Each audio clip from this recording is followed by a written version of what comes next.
Պատասխանեմ ուղիղ։ Ես կարծում եմ, որ մեր ժողովուրդը ոչ միայն ձեր նշած ուժին, այլև ընդհանրապես պատերազմի եռագլուխ կուսակցությանը ձայն տալու որևէ պատճառ չունի։ Եվ ընդհակառակը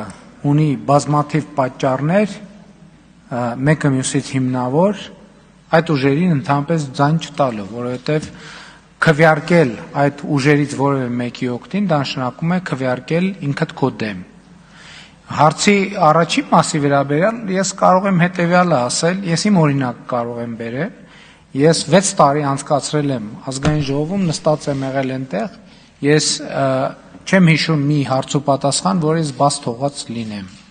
եթե ինչ-որ հատուկ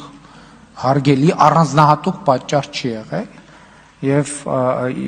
չեմ զարմանա, եթե պարզի, որ ոչ մեկից չեմ բացակայել հարց ու պատասխանից, իսկ այդ բացակայությունը մի բանի վկայությունն է, այդպիսով նրանք ընդունում են իրենց պարտությունը այս քաղաքական երկխոսության մեջ և կարծում եմ նաև մյուս կողմից էլ կամաց-կամաց վեշերը հավաքելու պրոցեսի մեջ են ազգային ժողովից։